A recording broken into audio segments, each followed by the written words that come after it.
Hi, I'm Jack and welcome back because today I'm going to give you guys a review for the newest film by the Russo Brothers that just dropped on Netflix, The Gray Man.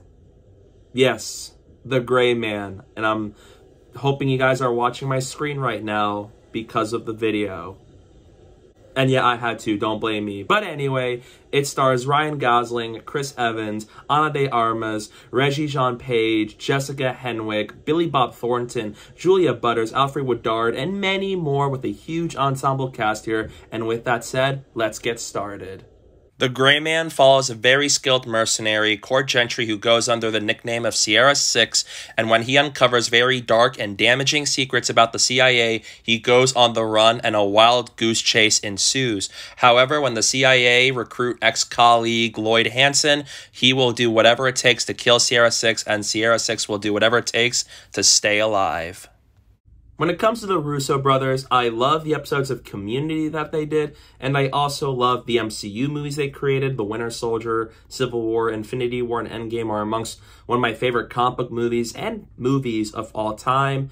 But I was really disappointed in Cherry last year. I thought while Tom Holland was great, I thought it felt very long and style over substance, and I just did not enjoy that movie at all.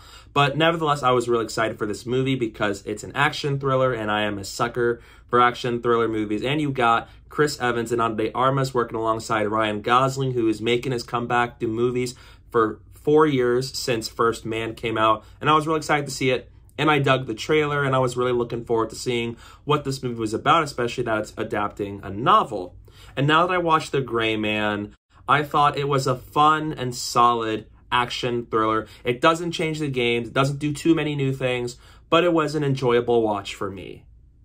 To kick things off, the positives, I think the ensemble cast here is really great. Obviously, I love Ryan Gosling here. He's very charming, he's charismatic, I love his dynamic on screen, and it just felt so good to see him return to movies after so long, and I really like that to return to the genre and return to the game. He picks this movie, and I really like it. He's really good in the action sequences here. I love his chemistry with all of these characters, and I think he does a really good job at playing a very fierce mercenary with Sierra 6. I think he's really great. And Chris Evans, I love him as Captain America, but I do think when you give him a villainous role, he is going to eat up the scenery every time he's on screen. I loved him in this movie. Never once did I watch Chris Evans here and thought, that's Captain America, because I was like, no, this is a sociopathic man who will do anything it takes to kill Sierra 6. I love him as Lloyd Hansen. He is fierce. He's crazy. He is very witty from time to time. I really enjoyed his character. And Ana de Armas is really great here as Agent Miranda. I really liked her in No Time to Die, and I really wanted more of her. And I just really liked seeing her in stuff like Knives Out, Blade Runner 2049. And once again, it's no surprise, she's really great here.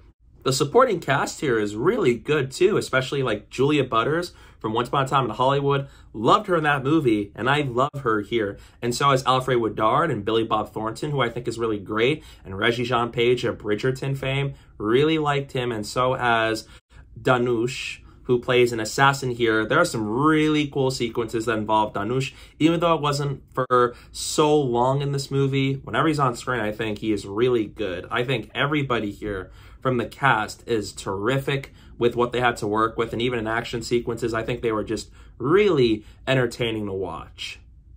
Another positive I can give this movie is that throughout the story, there is tension because Sierra 6 is at the center of a very dangerous conspiracy theory and everybody wants his head. I love that there is tension throughout the movie, and then there's even more tension when you have another side plot in the story where it's not only about him and the secrets he discovered, but so as he has to save this girl. And I think really, really good, where throughout the movie, I was hoping for our character to succeed because everybody's out to kill him. And I love that throughout this movie, he goes through all these dangerous people, all these dangerous things that happen with the action set pieces and just going from location, location to location. I cared for the character, even though one of my biggest issues with the movie is that there wasn't as much character development, and the closest we got was from Sierra 6, where we knew some flashbacks and some tidbits about the past and why we should care. On that end, I think it works well, but I do like tension and suspense. There's tension and suspense driven all throughout this movie, from once he discovers these secrets all the way to when the ending happens. For a movie called The Gray Man, it actually does have some vibrant color scenes, especially when they're in a lot of these locations like Bangkok and Croatia and Berlin. It is definitely a pretty vibrant movie, especially with set pieces, the colors pop, and even in some action sequences, it actually looks really good on that end.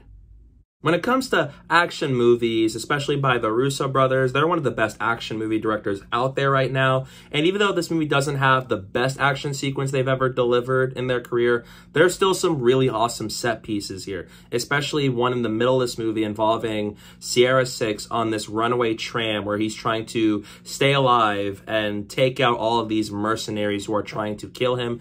That is a really cool sequence from that end because you see how grand that set piece is, and so as from how it's shot and all these things that were happening around him with the characters and the set piece itself and just all the collateral damage that happens. It is a really cool sequence, and even with how it's shot, not just from camera work, but there are even drone shots in this movie.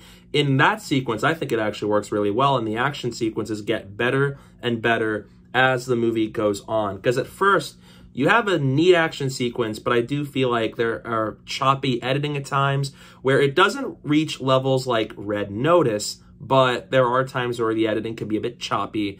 But as the movie goes on, the action sequences get better throughout the movie, and I really like how Ryan Gosling shows off how cool he is during these kind of sequences.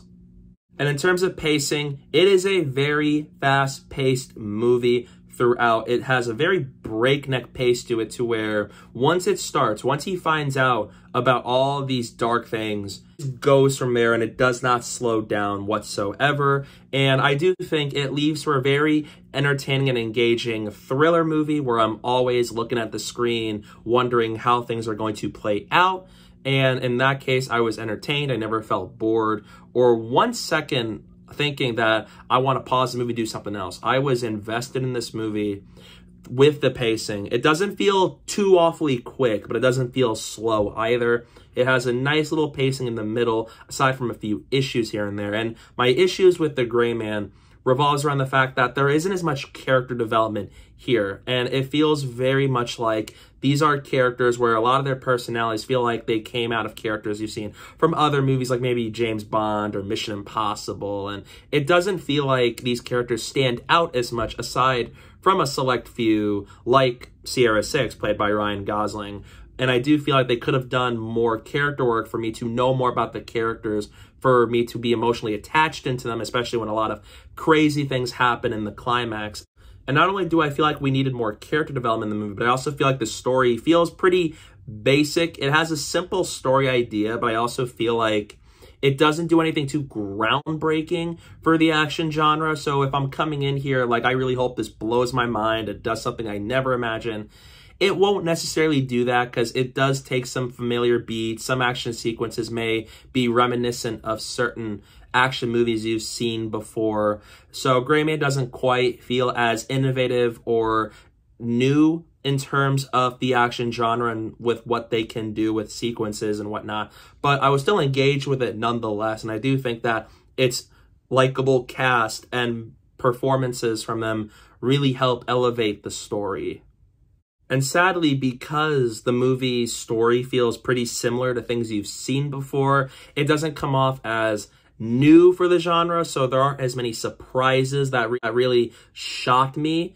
But because I was entertained by it thanks to its powerhouse of an ensemble cast, I was still really engaged with it nonetheless. And because the Russo brothers do have a good eye for action sequences, I was still engaged. And that brings me to my next issue with the movie, and that's editing. Like I mentioned, that the action sequences get better as the film progresses. That's because in the first half of this movie, some action sequences are edited in a way where it's sometimes hard to comprehend what's going on screen, whether it's just camera work, where it just shifts from other angles. It's not quick moving like, say, Quantum of Solace or Red Notice, but it does feel like at times it's hard to tell what's going on, and not just in terms of camera work with what's happening, but so as smoke, because there is a lot of sequences that involve smoke in the action, and it takes up so much of the screen that it's hard to tell whether somebody punched somebody else or what was going on in that certain moment. So at first, it feels like the editing wasn't quite as good as it could be, because it does feel like at times they're edited in a way that just feels pretty strange. But overall, I still enjoyed myself, The Gray Man. But when it comes to additions to the Russo Brothers filmography post-Endgame, I preferred The Gray Man far more than Cherry, and I had a better time with it. To the point where if I had to pick between Cherry or The Gray Man, I would much rather watch The Gray Man, because it's more entertaining, it's witty, and speaking of wit, Chris Evans is so good in that department, because there are moments that actually got a chuckle out of me from him or just other characters, especially with how charming and charismatic the actors can be. But it's still an entertaining movie nonetheless. Is it the most innovative and unique action movie in the franchise or in history? No.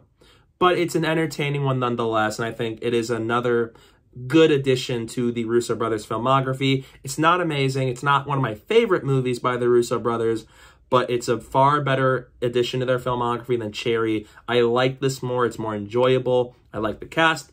The action is good. And I liked that I had fun with myself watching it. So in the end, I'm going to give The Gray Man a B. It's so good to see Ryan Gosling back on the big screen after all these years. It's so cool to see him in this movie to play an awesome mercenary like Sierra 6. He's really great. And with the way it ends, it seems like there's going to be a sequel to this, but because this is based off of a series of books, with The Gray Man being the first of it, if they want to make sequels to this, I am absolutely down to watch it. I enjoyed the movie. It's fun. I had a good time with myself. Could have been better with the story and character development, but I still had a good time watching this nonetheless. So yeah, those are my thoughts on The Gray Man. What are your thoughts on this movie? Let me know down below in the comment section. I'd love to hear your thoughts on it. And stay tuned. I have a review for Nope by Jordan Peele coming out soon as I go see that, and I am so excited to watch it, so hopefully you guys will stay tuned for that. And so as a review for Solo, a Star Wars story, so hopefully you guys will stay tuned for those two reviews coming up soon, and so as updates from San Diego Comic-Con. And don't forget to follow me on social media. My username is down below at the bottom of the screen and in the description below, so please go do that while you're at it. And thank you guys so much for watching, and don't forget to hit that like button and the subscribe button, and stay tuned for more.